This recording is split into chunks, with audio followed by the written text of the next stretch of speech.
நன்றி. இந்த அமர்வு 8 வந்து ரொம்ப ஒரு முக்கியமான அமர்வு.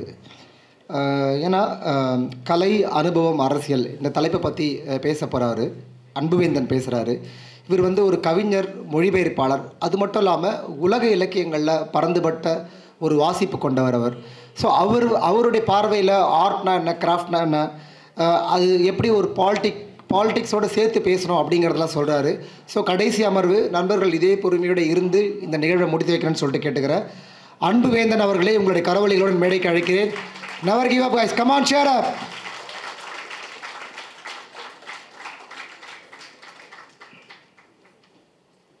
நாளைக்கும் ரொம்ப முக்கியமான நிகழ்வுகள்லாம் இருக்குது. நான் இது முடிஞ்சதுக்கப்புறம் நான் அதெல்லாம் வாசிக்கிறேன் உங்களுக்கு. அன்புவேந்தன் இதோ வந்து விட்டார். நான் பேசுகிறதுக்காக எடுத்துக்கிட்டு இருக்க தலைப்பு கலை, அனுபவம், அரசியல். அதோட உபத்தலைப்பா அனுபவ வெளியிலிருந்து கலை வெளிக்கும், கலை வெளியிலிருந்து அனுபவ வெளிக்கும் அப்படின்னு நான் ஒரு தலைப்பு கொடுத்தேன். அதாவது நம்ம இந்த உலகத்துடைய அனுபவங்களை நம்ம உள்வாங்கி அதை படைப்பு செயல்பாடாக ஆக்கிற விதத்துக்கும், ஒரு கலைப்படைப்புகளிலிருந்து நம்ம பெறக்கூடிய அனுபவங்கள் எந்த தளத்துக்கு போகுதுங்கிறத பற்றியும் பேசுறதுக்காக அந்த உபத்தலைப்பு போச்சு. இப்போது மனிதர்கள் அணுக்களால் ஆனவர்கள் என்று விஞ்ஞானிகள் சொல்கிறார்கள். ஆனால் நாம் அனைவருமே கதைகளால் ஆனவர்கள் என்று ஒரு சிறிய பறவை என்னிடம் சொல்லியது அப்படின்னு எட்வர்டோ காலியானோங்கிற ஒரு தென் அமெரிக்க எழுத்தாளர் சொல்கிறாரு. இப்போ நம்மளுக்கு தெரியும், மனித குலங்கிறது பல்லாயிரம் ஆண்டுகளாகவே கதைகளை சொல்லிக்கிட்டே இருக்குது திரும்ப திரும்ப. இப்போது நம்மளுடைய வாழ்க்கையில் பார்த்தோம்னா காலையில் எழுந்ததுலேருந்து இரவு தூங்க போகிற வரைக்கும் அவ்வளவு கதைகள் நம்மளும் சொல்கிறோம், நம்மளும் கேட்குறோம். கிட்டத்தட்ட நம்மளுடைய உலகமே கதைகளால் ஆனதாக தான் இருக்குது. மனித குலத்தோட ஒட்டுமொத்தமும் கதைகளால் ஆனதாக இருக்குது. நம்மளுடைய வரலாறு முழுக்கவும் கதைகளால் ஆனதாக இருக்குது. நம்மளுடைய பண்பாடுமே கதைகளால் ஆனதாக இருக்குது. ஸோ இந்த இடத்துல என்னோட கல்லூரி காலத்தில் எனக்கு வாசிக்க நேர்ந்த தீண்டாத வசந்தம் அப்படிங்கிற புத்தகம், அதோட முன்னுரையில் ஆசிரியர் கல்யாண்ராவ் வந்து எழுதியிருப்பார். நான் வந்து வரலாறு படித்தேன், நிறையா புத்தகங்கள் படித்தேன், என்னோட நினைவுலேருந்து சொல்கிறேன். அப்போது எதுலேயுமே என்னுடைய கதை இல்லை, நான் படித்த எதுலேயுமே என்னோடய கதை இல்லை அப்படிங்கிற சூழல்லேருந்து என் கதையை தேடி நானே புறப்பட ஆரம்பித்தேன், எழுத ஆரம்பித்தேன் அப்படின்னு சொல்லிட்டு அதை அந்த இடத்துல அந்த முன்னுரையில் சொல்லியிருப்பார். அப்போது எனக்கு அந்த இடத்துல ஒரு ஆப்பிரிக்க பழமொழி ஒன்று ஞாபகத்துக்கு வந்தது. அது எல்லாரும் கேள்விப்பட்டிருப்பீங்க. அது எப்படி இருக்குன்னா, சிங்கங்கள் தம் சொந்த வரலாற்றாசிரியர்களை பெறும் வரையிலும் வேட்டையின் வரலாறுகள் வேட்டைக்காரனின் புகழ் பாடிக்கொண்டிருக்கும் அப்படின்னு சொல்லுவாங்க. அப்போது ஒடுக்கப்பட்ட மக்கள்கிட்ட இருந்து இப்போ இப்படி சொல்லி பார்ப்போமே, அதுக்கு முன்னாடி வரைக்கும் தலித் மக்களை பற்றின பதிவுகள் எப்படி இருந்தது? கிட்டத்தட்ட எப்படி சொல்கிறது, பதிப்பு வரலாற்றிலிருந்து பார்த்தோம்னாக்கா பிரிட்டிஷார் அப்புறம் காலனி ஆதிக்கவாதிகள் இவங்களுடைய வருகையிலிருந்து பார்த்தோம்னா அவங்க தலித் மக்களை சித்தரித்த விதமும், அதுக்கப்புறமா வந்த காலகட்டத்தில் சுதந்திர போராட்ட காலகட்டத்தில் காங்கிரஸ் கட்சியினர் உட்பட அதில் இருக்கக்கூடிய சில முற்போக்குவாதிகள், அப்போ முற்போக்குவாதிகளை அறியப்பட்டவர்கள், அவர்களை சித்தரித்த விதத்திற்கும் அவர்கள் தங்களை தாங்களே சித்தரித்து கொண்டு தங்களது கதைகளை தாங்களே சொல்ல தொடங்கியதற்கும் மிகப்பெரிய அளவுக்கான வித்தியாசத்தை நம்ம பார்க்க முடியும். இப்போது எழுத்தாளர் இந்திரன் அவர்களுடைய பிணத்தை எரித்தே வெளிச்சம் அப்படிங்கிற நூல் வந்து 1995 வெளிவந்து கிட்டத்தட்ட ஏறத்தாழ ஒரு 30 வருஷம் ஆக போகுது. எனக்கு தெரிஞ்சு நான் வாசித்ததில் முதல் தலித் இலக்கிய தொகுப்பு அதுதான். இப்போது நான் என்ன பேசலான் இருக்கேன்னா, இப்போ தலைப்புக்கே வந்துடுறேன். ஃபஸ்ட்டு நம்மளுடைய எந்த மொழியாக இருந்தாலும் அந்த மொழியினுடைய மிகச்சிறந்த கலை இலக்கியங்கள்னு அறியப்படுற எல்லாமே அதோடைய பண்பாட்டு நனவிலி தளத்திலிருந்து தான் வருது, அங்கேருந்து தான் உற்பத்தியாகி வருது.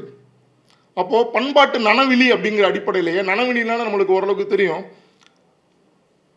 கிட்டத்தட்ட ஒடுக்கப்பட்ட உணர்வுகள் உணர்ச்சிகள் எல்லாம் தான் அந்த நனவெளி தளத்தில் இருக்கும். அங்கே இருந்து வேர்கொண்டு வர்றதுனாலேயே படைப்பு அங்கிருந்து தான் வேர்கொண்டு வருது. ஸோ இயல்பிலேயே அவை ஒடுக்குமுறைக்கு எதிரான பண்பினை இயல்பாகவே அவை கொண்டிருக்கின்றன. ஒரு படைப்பு செயல்பாடுங்கிறது ஒடுக்குமுறைக்கு எதிரான பண்பை தன்னோட இயல்பே கொண்டிருக்குது. இப்போது மொழி நம்ம இலக்கியத்தை பற்றி பேசுகிறதுனால மொழியினுடைய செயல்பாடு அப்படிங்கிறது என்னவா இருக்குன்னு பார்க்கலாம். இப்போ பரவலாக நம்மளுடைய உலகியலில் நம்ம பயன்படுத்தக்கூடிய மொழி, அந்த மொழிங்கிறது எப்படிப்பட்டதாக இருக்குன்னா, அது நடைமுறை வாழ்க்கைக்கு தேவையான அத்தனை விதமான அர்த்தங்களையும் கொண்டிருக்கக்கூடியதாகவும், அந்த அர்த்தங்களையே நம்மளுடைய தொடர்ச்சியான பரிவர்த்தனைகளை வலியுறுத்துறதாகவும், ஒரு அதிகாரத்தினுடைய கருவியாகவும் தான் செயல்பட்டுக்கிட்டு இருக்கு. இப்போ இதுதான் நடைமுறையில் உள்ள மொழியினுடைய ஒரு பாத்திரம். இப்போ நிகழும் நமது உலகின் மொழி என்பது அதிகாரத்தின் ஒரு வடிவமாகும். உலக நடைமுறைகளில் நமது மொழியானது அர்த்தங்களின் கட்டுப்பாட்டு வெளிகளுக்குள் அடைபட்டு திணறிக்கொண்டு இருக்கிறது.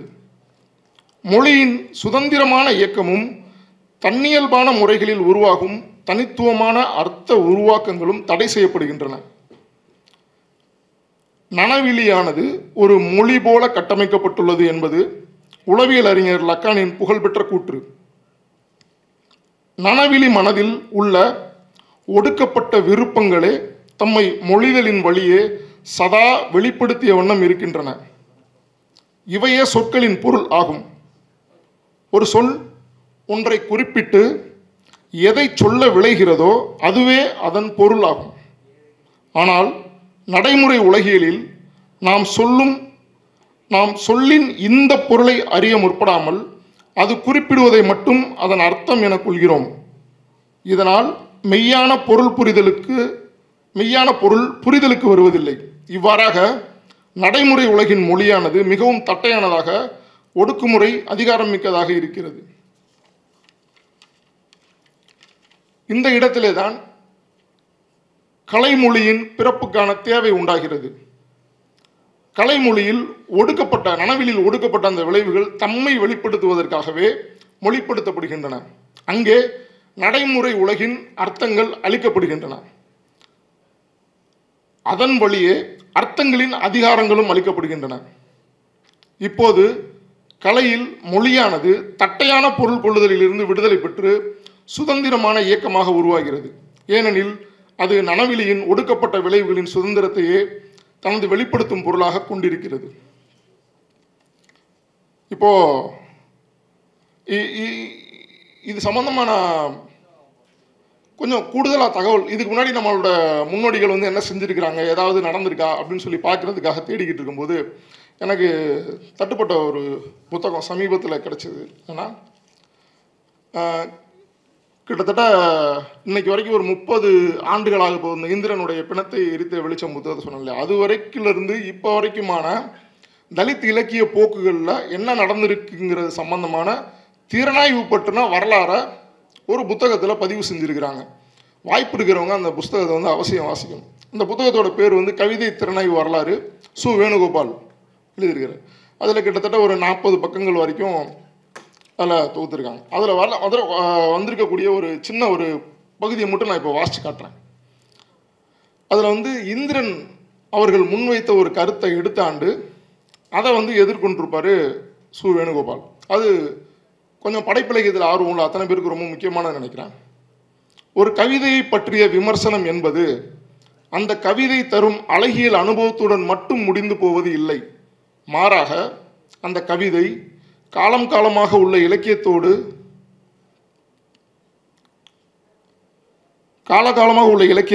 புவியியலோடு வரலாற்றோடு அரசியலோடு அல்லது கருப்பொருள் ரீதியான தொடர்போடு எந்தெந்த வகையிலெல்லாம் இணைகிறது அல்லது முரண்படுகிறது என்பவை குறித்த விமர்சனங்களை சக வாசகனுடன் பகிர்ந்து கொள்வது என்பதாகிறது. கவிதையின் செயல்பாடு கடல் அலைகள் கடலுக்குள்ளேயே சமாதி ஆகிவிடுவது போல கவிதைக்குள்ளேயே ஒடுங்கி போவது தற்காலத்துக்கு பொருத்தமானது அல்ல அப்படின்னு இந்திரன் சொல்றாரு கருத்து. அதை எடுத்துட்டு வேணுகோபால் சொல்றாரு, இந்திரன் உள்ளடக்க ரீதியான ஒரு முக்கியத்துவம் இருப்பதை விமர்சனம் பேச வேண்டும் என்கிறார். ஏற்றுக்கொள்ளத்தக்க பார்வை இது. என்றாலும் ஒரு பிரச்சார கவிதை ஒரு வாசகனை பாதிக்கிறது. மற்றொருவர் எழுதிய அதே பொருள் பற்றிய பிரச்சார கவிதை அதே வாசகனை பாதிக்காமல் உதிர்கிறது. இந்த இடம் முக்கியமானது. இந்த பாதிப்பை உண்டாக்கும் ஆற்றலைத்தான் கலையின் ஆற்றல் என்பது. இது குறித்து தூய கலை இலக்கியவாதிகள் அதிக அக்கறை கொள்கின்றனர் என்பதையும் மறந்துவிட முடியாது. எனவே கலையாற்றலோடு வெளிப்படும் பல குரல் தன்மையை ஏற்பதில் எந்த முரண்பாடும் இருக்க முடியாது. இந்திரன் இந்த பிரச்சனை பற்றி பேசவில்லை என்பதையும் குறிப்பிட வேண்டியதாக இருக்கிறது. இன்னொன்றையும் இங்கு குறிப்பிட வேண்டும். தூய கலை இலக்கியவாதிகள் வற்புறுத்திய இலக்கியத்தரம் என்பது இவர்களே உருவாக்கிய அளவுகோல்கள் அல்ல, உலக இலக்கிய விமர்சன முறையிலிருந்து பெற்றுக்கொண்டதும் தான். அதனை கைவசப்படுத்திய பிராமணர்கள் தங்கள் அழகியலுக்கு வளைத்து போட்டு பயன்படுத்தினார்கள் என்பதில் தான் உண்மை இருக்கிறது. தூய கலை இலக்கியவாதிகளின் சார்புகளை உடைக்கும் வேகத்தில் உயர்ந்த பெரும் படைப்பை உருவாக்கும் அளவுகோல்கையும் தகர்க்க வேண்டுமா என்பது கேள்வி. அரசியல் சார்புள்ளவர்கள் தகர்க்கலாம் என கூறக்கூடும். கனவுகளோடு இயங்கும் உண்மை படைப்பாளி அதனை ஏற்க மாட்டான். இந்த இந்த இந்த ரெண்டு பேராகிராஃபு ரொம்ப முக்கியமாக நான் கருதுகிறேன். நான் என்னன்னு கேட்டால், நம்மளுடைய உள்ளடக்க ரீதியாக அரசியல் அப்படிங்கிறத பேச வேண்டியது நம்மளுடைய தேவையாக இருக்குது, நம்ம வெளிப்படுத்த வேண்டிய அவசியம் இருக்குது. அப்போது அது கலையாற்றலோடு வெளிப்படணும் அப்படின்னு ஒரு பாயிண்ட்டை வந்து வேணுகோபால் சொல்கிறாரு. இது வந்து ஏதோ பிராமணர்கள் முதல்ல நவீன இலக்கியம் பிராமணர்கள் கையில் தான் இருந்தது, அவங்க தான் வந்து தூய இலக்கியத்தை இப்படி வகுத்தாங்க அப்படி வகுத்தாங்கன்ற ஒரு தட்டையான பார்வையை வேணுகோபால் வச்சிருக்கல. அவர் ஆய்வு கண்ணோட்டத்தோடு அதை அணுகிறார். இல்லை, இது வந்து உலக நாடுகள்லேருந்து தலை சிறந்த விமர்சகர்கள்கிட்ட வந்த கருத்துக்களை இவங்க முதல்ல அதை எடுத்து இவங்களுடைய கருத்துக்கள் மாதிரி சொல்லிக்கிட்டாங்கன்னு வேணால் ஆர்கியூ பண்ணிக்கோங்க அப்படிங்கிற. இப்போது நான் என்னோட டயலாகோட அடுத்த பகுதிக்கு போகிறப்போ, பொதுவாக நம்மளுடைய அனுபவங்கள் அறிதல்கள், அப்புறம் நம்மளுடைய வெளிப்பாடு, நம்ம பேசுகிறது, செயல்படுறது, எழுதுறது, இந்த மாதிரியான வெளிப்பாடுகள், இதுக்கு வந்து சில மட்டங்கள் இருக்குது, லெவல்ஸ். இந்த லெவலில் இருந்து எப்படி நம்ம அனுபவங்களை உள்வாங்கிக்கிறோம், அனுபவங்களை உள்வாங்கி அதை படைப்பாக்குறோம், படைப்பாக்கின அனுபவங்களை எப்படி வெளிப்படுத்துகிறோம் அப்படிங்கிற சம்மந்தமாக அதில் உள்ள ஒரு 7 நிலைகளை மட்டும் நான் பேசலான் இருக்கேன். இப்போது அதில் வந்து முதல் லெவல் மட்டம், இது வந்து நேம் லெவல், அதாவது பேரளவிலான மட்டம். இப்போ நம்ம வந்து இந்த உலகத்தை உள்வாங்கிறப்போ வெறும் பெயர்களாக உள்வாங்கிற ஒரு முறை. இவருடைய பேர் வந்து முருகன், இவர் வந்து ஒரு ஆசிரியர், இப்படி எல்லாத்தையுமே அடையாள அளவில் மட்டும் உள்வாங்கிற ஒரு போக்கு. இதுக்கு அடுத்து ஒரு ரெண்டாவது மட்டம், அது வந்து விவரங்கள் மட்டம், ஃபேக்ட். இப்போது அவர் யார், அவருடைய பேர் என்ன, அவர் என்ன வேலை பார்க்குறாரு, அப்புறம் அவர் குறித்த தகவல்கள் என்ன அப்படிங்கிறத பூரா அவர் குறித்த அத்தனை விஷயங்களையும் டேட்டாஸை ஃபுல்லாக நம்ம வந்து சேகரிக்க ஆரம்பிக்கிறோம். இந்த இடத்துல தான் நம்மளுடைய அறிவு, நம்மளுடைய எண்ணங்கள், கருத்துக்கள் இது எல்லாமே உற்பத்தி ஆகுது. நம்ம வந்து எல்லாரை பற்றின தகவல்கள், விவரங்கள் எல்லாம் சேகரிக்க மாட்டோம். நம்ம அனுபவத்தில் என்ன பண்ணுவோன்னா, நம்மளுக்கு எதன் மீது இல்லாட்டி யார் மீது அன்பு இருக்குதோ, வெறுப்பு இருக்குதோ, கோபம் இருக்குதோ, இந்த மாதிரியான உணர்ச்சி நிலைகள் எவர் மீது இருக்குதோ அவர்களை பற்றின தகவல்களை தான் நம்ம வந்து சேகரிக்க ஆரம்பிப்போம். அந்த பற்றின அறிவு நம்மளுக்குள்ள சேகரமாகவும் எண்ணங்கள் இருக்கும். இதற்கு அடுத்த ஒரு இன்னொரு ஆழ்ந்த மட்டத்தில் இருக்குது உணர்ச்சிகள் மட்டம். இந்த உணர்ச்சி மட்டம் அப்படிங்கிறத பார்த்தோன்னா, நம்ம யாரை பற்றியாச்சும் எதை பற்றியாச்சும் அன்பு, வெறுப்பு, கோபம், சந்தேகம், இந்த மாதிரியான விஷயங்களை கொண்டுட்ருப்போம். இந்த மட்டத்தில் நம்ம ஏற்கனவே சொன்ன மாதிரி அறிவுபூர்வமாக அனுபவமாவதற்கு பதிலாக உணர்ச்சி பூர்வமாக நம்ம அனுபவிக்கிற விஷயங்களை வச்சுட்ருப்போம். இந்த உணர்ச்சி ரீதியிலான அனுபவம் மட்டங்கிறது இந்த லெவல், இன்னொரு டீப்பர் லெவல், ஃபேக்ட் லெவலுக்கு அப்புறம் டீப்பராக இருக்க லெவல் வந்து இது மனித குலம் முழுமைக்குமானது. ஏன்னா அழுகை, கோபம், வெறுப்பு எல்லாமே மனித குலம் முழுமைக்குமான ஒரு உணர்ச்சி நிலை. இன்னும் சொல்ல போனோம்னா இந்த உணர்ச்சி நிலைங்கிறது இளமை பருவத்திற்கு இளைஞர்களுக்கே உரிய ஒரு நிலை. அது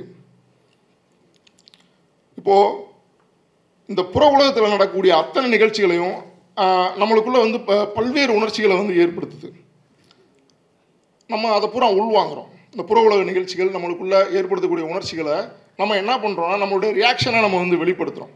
நம்முடைய பேச்சு, செயல்பாடுகள், அப்புறம் நம்மளுடைய பொதுவான பயங்கள், அதுக்கப்புறம் நம்மளுடைய தேர்வுகள், இதுதான் அப்படின்னு நம்மளுடைய தேர்வுகள், இது எல்லாமே இதோட பிரதிபலிப்பு தான். இந்த உணர்ச்சி மட்டத்தில் நம்ம அனுபவம் பெறுறதோடைய பிரதிபலிப்புகளாக தான் நம்மளுடைய செயல்பாடுகள் அத்தனை இருக்குது.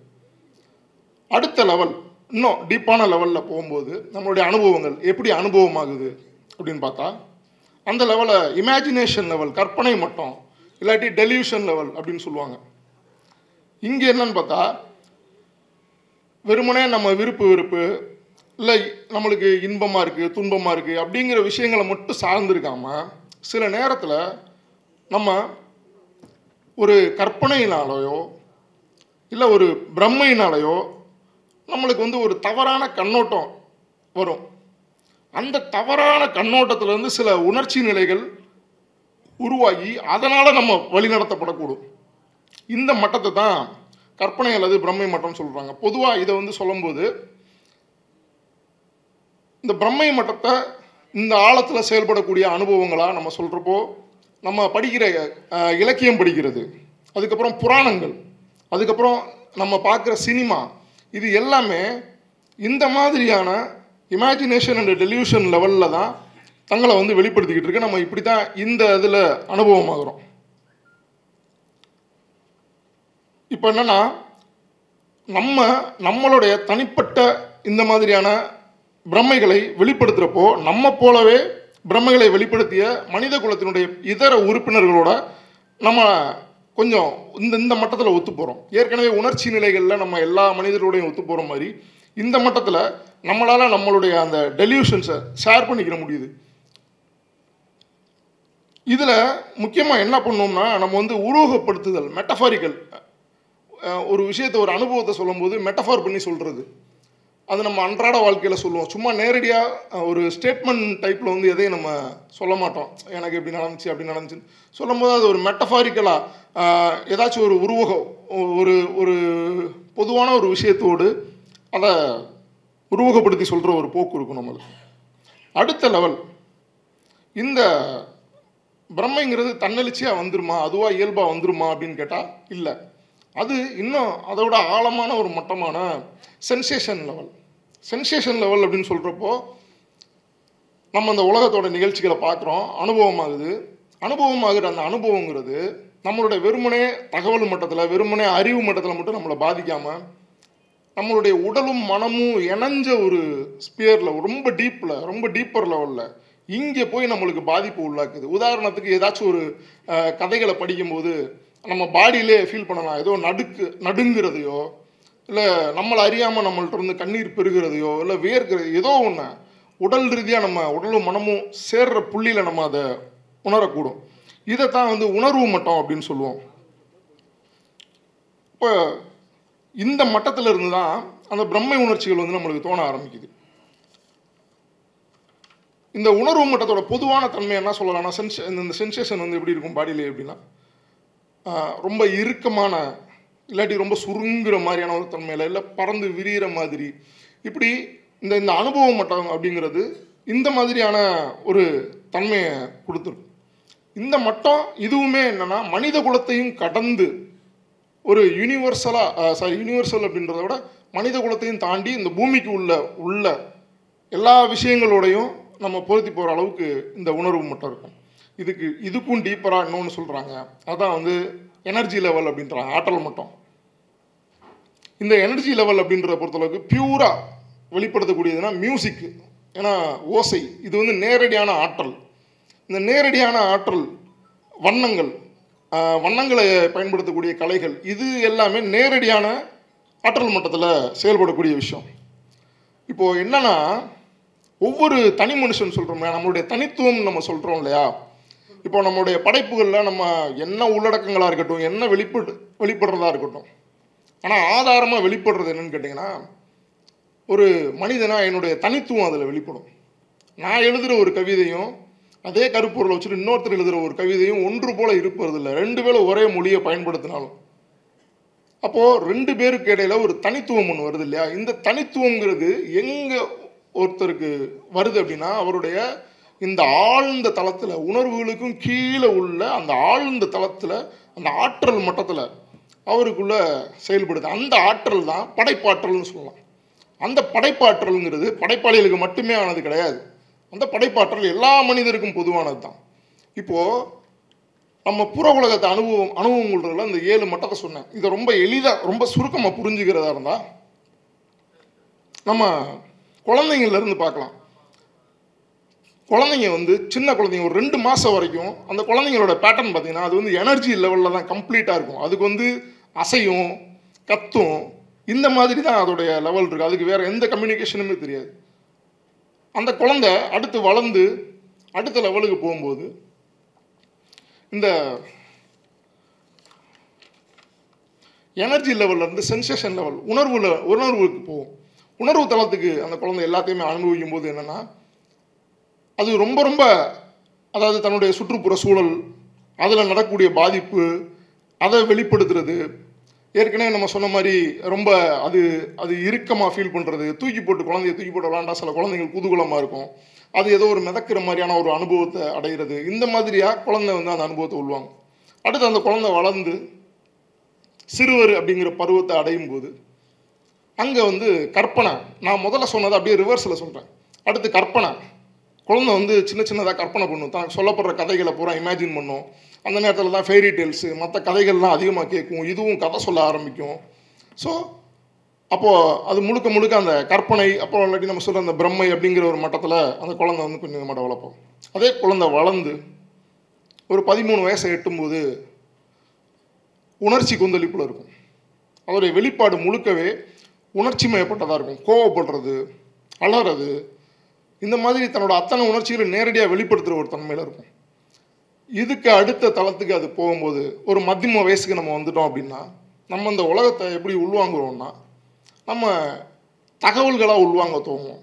எப்படின்னா ஓகே இது கம்ப்யூட்டர் அப்படின்னா இந்த கம்ப்யூட்டரோட பயன்பாடு என்ன, இதோடைய கான்ஃபிகரேஷன் என்ன, இதில் என்னென்னலாம் செய்ய முடியும், என்னென்னலாம் செய்ய முடியாது, இப்படிங்கிற தகவல்கள் தான் நம்மளுக்கு அதிகமாக. இன்னும் அடுத்த கட்டத்துக்கு வயோதிகத்தில் போகும்போது நம்ம வெறுமனே பேரளவில் மட்டும் சுருங்கிடுவோம். நம்ம எதையுமே பெருசாக அனுபவங்களில் விரும்பாமல் அதோடைய பேரளவில் மட்டும் தெரிஞ்சுக்கிறதுக்காக விரும்புவோம். இதை இப்போ நம்ம இந்த லெவலை புரிஞ்சுக்கிட்டோம் இல்லையா? இப்போது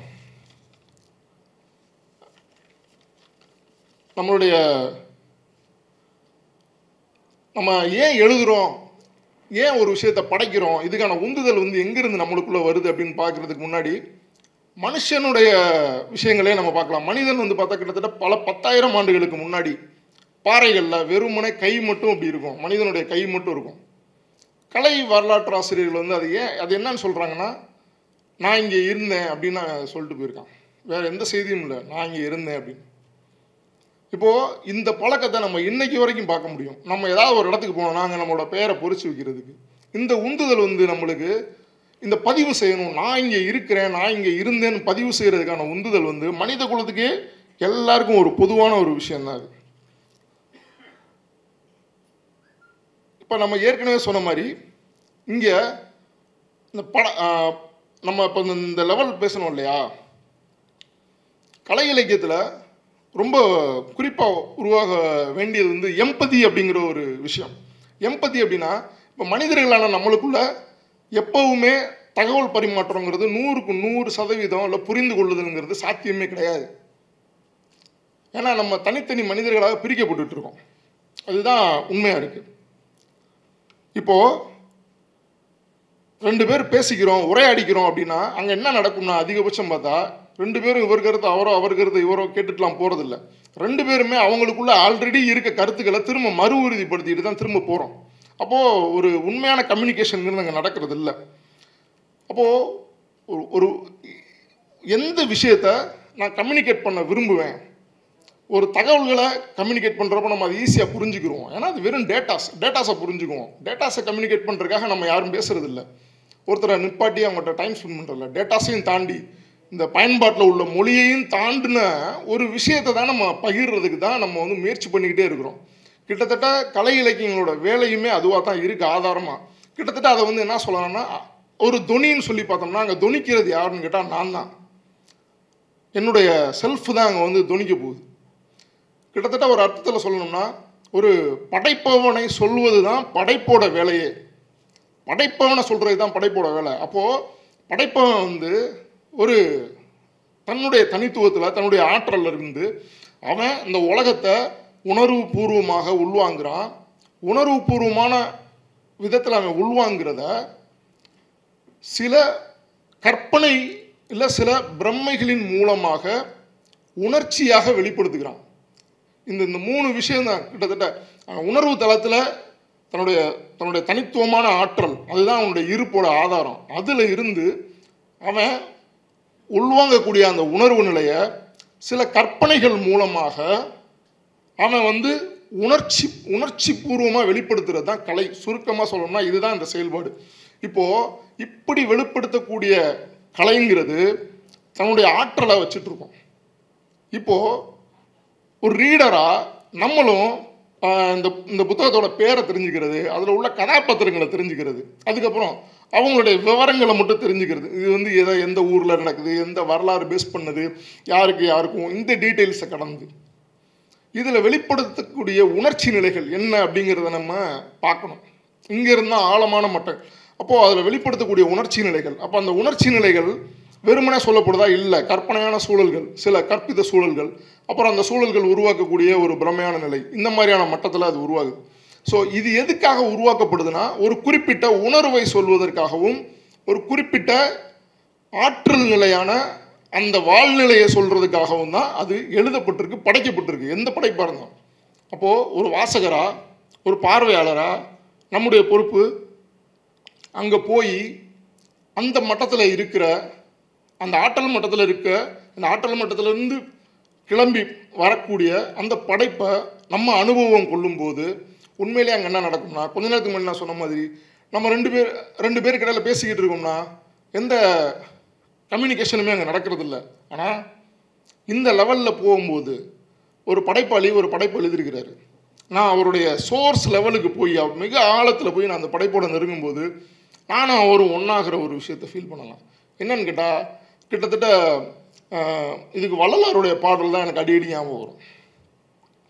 வாடிய பயிரை கண்ட போதெல்லாம் வாடினேன்னு இந்த சீனை கூட சொன்னேன். வள்ளலாருங்க இருக்காரு, ஒரு பயிருங்க இருக்குது, பயிர் வாடி இருக்குது. வள்ளலாருக்கு எப்படி வாட்டம் வரும்? வள்ளலாறு வாட்டம் வருது அப்படின்னா வள்ளலாரும் இந்த பயிரும் ஒன்றாகிற ஒரு நிலை இருக்குது. எந்த மட்டத்தில் வள்ளலாருங்கிற ஒரு மனுஷனும் ஒரு பயிர், ஒரு மனிதன் அல்லாத ஒரு உயிர், அது இந்த பூமியில் இருக்குது, எந்த மட்டத்தில் ஒன்றாக முடியும்?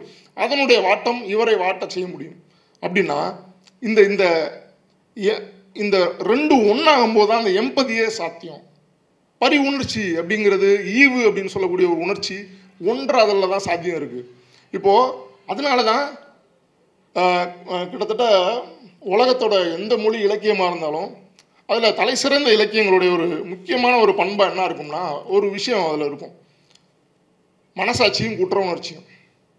இது எல்லா பெரிய படைப்புகளுடைய ஒரு ஆதாரமான குணாம்சமாக இருக்கும். இந்த மனசாட்சியும் குற்ற உணர்ச்சியும் அப்படிங்கிற விஷயத்தை கையாளுறது இது மற்ற பிரதிகளோட அரசியல் பிரதிகளுக்கு, குறிப்பாக நம்ம கையில் எடுத்துட்டு கூடிய தலித் இலக்கியத்துக்கு ரொம்ப ரொம்ப முக்கியமானதாக நான் கருதுகிறேன். என்னென்னா, தொடக்க காலத்தில் நம்ம முன்னிலைப்படுத்தி ஒருத்தனை பேசுகிறோம். நீ அதை செஞ்ச, நீ எப்படி நடந்துக்கிட்ட அப்படின்னு அவனை பற்றி பேசுகிறப்போ,